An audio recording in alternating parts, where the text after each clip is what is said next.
n'importe pas combien tu t'es plié devant cette personne, ni combien de temps tu as sacrifié ta dignité et remis ton pouvoir. Si tu suis ce conseil, je t'assure que cette personne finira par te respecter et t'admirer. Parfois, dans la vie, nous devenons extrêmement dépendants d'une autre personne. Nous tombons amoureux intensément et nous nous donnons entièrement. Je ne sais pas si tu as vécu cela, mais moi oui, et c'est pourquoi je me consacre à comprendre ces sujets en profondeur. Cette dépendance émotionnelle peut devenir si forte que nous nous dépouillons de notre dignité. Cette personne finit par avoir un contrôle et un pouvoir énorme sur nous, au point que nous perdons notre identité et sommes incapables de retrouver notre autonomie et de faire quelque chose pour nous-mêmes. Que se passe-t-il quand tu te rends compte que tu as atteint ta limite et que tu ne sais pas comment t'échapper? Cette personne n'a plus de raison de continuer à jouer avec toi. Dans cette vidéo, je vais te montrer comment sortir de cette situation. Quand tu as perdu ta dignité, il est facile que l'autre personne se sente supérieure et contrôle ta vie.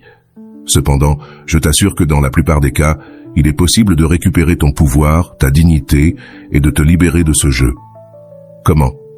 C'est simple. D'abord, il est crucial que tu saches te retirer de cette situation. Quand je dis te retirer, je veux dire que tu dois t'écarter émotionnellement et physiquement de ce contrôle que cette personne exerce sur toi. Cela peut signifier t'éloigner, te distancier, couper tout contact. Parfois, cela semble impossible, car nous pensons que l'autre personne souffrira, qu'elle nous jugera ou que nous commettons une erreur fatale. Mais laisse-moi te dire quelque chose. Veux-tu être dans une relation où tu n'es pas valorisé, où cette personne te manipule et où tu obéis simplement, ou préfères-tu une relation pleine de respect, d'amour et de confiance, où vous pouvez être vous-même et construire quelque chose de beau ensemble? Si cette personne n'est pas la bonne, elle s'éloignera définitivement. Mais si c'est la bonne, cet acte de retrait peut lui faire réaliser qu'elle a besoin de toi, non pas pour te manipuler, mais pour construire une relation saine et mutuelle. Souvent, l'autre personne développe également un attachement envers toi. Même si cet attachement se manifeste de manière négative, il est important de se rappeler que toi et cette personne avez une dépendance émotionnelle. Cependant, ton retrait peut être le premier pas pour briser ce cycle et récupérer ton pouvoir. Le plus crucial dans cette situation est de sortir à temps, de couper toute communication avec cette personne et quand tu la retrouveras, d'appliquer ce que je vais te dire maintenant. À ce moment-là, tu dois t'assurer de concentrer toute ton attention sur toi-même. Beaucoup pensent que c'est juste un cliché. Je dois m'aimer d'abord pour être aimé, mais il ne s'agit pas d'un jeu. Se concentrer sur soi-même est fondamental, surtout quand quelqu'un ne respecte pas ta dignité et franchit les limites en essayant d'exercer un contrôle sur toi. Il est vital de se centrer sur nous-mêmes d'abord pour retrouver la force nécessaire pour affronter les relations, notamment les relations toxiques. En te retirant, n'attends rien de cette personne. N'attends pas qu'elle t'appelle ou te recherche. Oublie-les. Sors de cette relation sans attente qu'ils reviendront, te chercheront ou t'appelleront. Imagine sortir de là sans aucun attachement, en concentrant toute ton énergie sur toi-même. Commence à faire des choses que tu as vraiment besoin de faire pour toi. Consacre du temps à tes hobbies et utilise ton temps libre pour réaliser des activités qui te nourrissent et te font sentir mieux, au lieu de te concentrer sur cette personne et sur les problèmes qu'elle a causés. Mets ton attention sur ce qui te rend heureux et te renforce. Arrête d'attendre que cette personne revienne et, à la place, investis dans ton propre bien-être. Ainsi, non seulement tu te remettras, mais tu deviendras aussi une personne plus forte et autonome. Parfois, que faisons-nous? Nous nous éloignons, nous lui retirons le pouvoir. Elle ne nous appelle plus ni ne nous cherche. Mais que se passe-t-il? Nous ne concentrons pas notre énergie sur nous-mêmes et continuons inconsciemment à attendre qu'elle revienne, qu'elle appelle, qu'elle apparaisse. Nous commençons à espionner ses réseaux sociaux, cherchons des moyens anonymes de communiquer, créons des faux profils, appelons depuis des numéros privés. Toutes ces stratégies absurdes ne nous causent que de la souffrance et font que cette personne nous soupçonne de nous, alimentant ainsi son ego. Ce que nous allons faire maintenant est l'opposé. Nous allons nous oublier de cette personne. Quand elle apparaîtra dans ton esprit, tu dirigeras immédiatement ton énergie vers autre chose, quelque chose qui bénéficiera à ta croissance et à ton bien-être personnel. S'éloigner est puissant et attractif. Cela peut même faire en sorte que tu attires à nouveau cette personne. Mais le plus important dans le fait de te retirer, c'est que cela te donne le pouvoir de construire dans ta solitude l'être que tu es vraiment.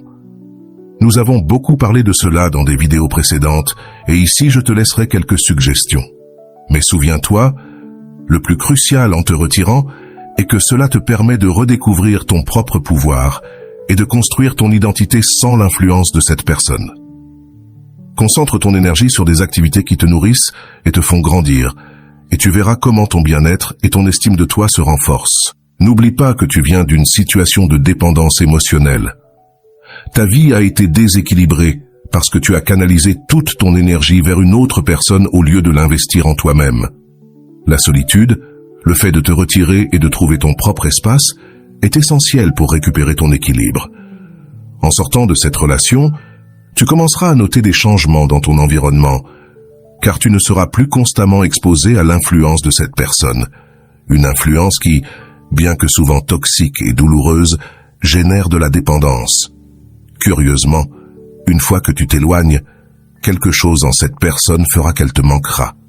C'est un phénomène mystérieux. Parfois, nous recevons des choses des autres que nous n'aimons même pas, mais nous devenons accros. Une personne qui ne t'intéresse peut-être même pas s'éloigne, et soudainement, tu commences à manquer sa recherche constante et son attention. Même si tu ne veux rien avoir à faire avec cette personne, son absence te fait te demander pourquoi elle ne te cherche plus, ce qui se passe. Ce phénomène est automatique et fonctionne toujours. Dans ce cas, nous allons provoquer cette réaction chez l'autre personne, mais sans rien attendre. Résultat, il ne s'agit pas de manipuler, mais de te concentrer sur toi-même et de permettre au temps de faire son travail. Concentre ton énergie sur ton développement personnel, sur tes intérêts et passions, et tu verras comment non seulement tu retrouves ton équilibre, mais tu construis aussi une vie plus pleine et authentique. Je te dis toujours que nous devons nous détacher du résultat, tant dans la loi de l'attraction que dans toute pratique métaphysique. Nous parlons fréquemment de l'énergie et de la manière dont nous devons désirer ce que nous voulons, avoir une vision claire et le poursuivre avec des actions concrètes, mais nous ne devons pas nous accrocher au résultat. Cela se réalise en maintenant un processus libre d'attachement, en nous concentrant sur nous-mêmes et non sur la cible elle-même. Supposons que ton objectif soit de capter l'attention de cette personne, de la faire réfléchir, de réagir, de s'éprouver ou de te respecter. Si tu t'obsèdes avec cet objectif et que tu le transformes en ton unique boussole, tu obtiendras seulement l'effet inverse. Par conséquent, nous devons entreprendre les actions nécessaires, mais sans attachement au résultat. Peu importe ce qui peut se produire, il se peut que quelque chose arrive, mais nous ne devons pas nous accrocher à aucune attente. Notre priorité est de rester concentré sur nous-mêmes et de donner à cette personne ce qu'elle mérite en ce moment, notre absence. Au début, cette personne peut se sentir soulagée et penser « Enfin, elle n'est plus derrière moi ». Cependant, avec le temps, il est probable qu'elle commence à te manquer et souhaite faire le premier pas pour te contacter. Ce premier contact est crucial et nous devons le gérer avec autocontrôle. Nous ne pouvons pas empêcher cette personne d'essayer de te contacter, mais nous pouvons contrôler notre réponse. Rappelle-toi que cette personne a pris ton pouvoir et n'a pas respecté ta dignité. Maintiens ton contrôle et concentre-toi sur ton propre bien-être. Ainsi, non seulement tu te remettras, mais tu démontreras aussi ta force et ta valeur en construisant une vie pleine de respect et d'authenticité. Il est essentiel de se rappeler de garder le contrôle sur nous-mêmes lorsque cette personne essaie de communiquer. Généralement, ce sera quelque chose d'insignifiant, comme un « j'aime » sur tes réseaux sociaux ou un simple « bonjour ». Ils ne feront généralement pas d'efforts significatifs pour converser ou t'inviter à sortir. Ils cherchent juste le minimum. Dans ces cas, tu dois éviter de répondre et rester ferme dans ta décision. Ignore cette première tentative et continue à te concentrer sur toi-même. Pourquoi te dis-je cela? D'abord parce que nous ne connaissons pas les intentions définitives de cette personne. Son ego peut être blessé par ton absence et il voudra savoir pourquoi tu n'es plus attentif à ses mouvements. Il ne peut pas comprendre que tu n'es plus là pour répondre à son appel ou à son message. Ce désarroi dans son ego crée un besoin urgent de savoir ce qui a changé. Nous ne savons pas s'il te cherche parce qu'il veut vraiment que tu reviennes ou simplement parce que son ego a besoin de se réaffirmer. Cette personne peut être plus intéressée à te garder comme un soutien constant, quelqu'un qui est toujours là, qu'à construire une relation authentique avec toi. C'est pourquoi nous devons garder notre distance et ne pas tomber dans le piège de répondre immédiatement.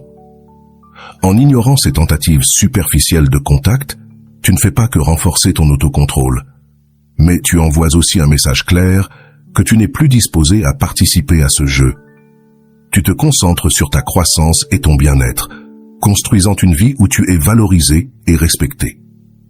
De cette manière, tu te libères du cycle de dépendance émotionnelle et avances vers des relations plus saines et équilibrées.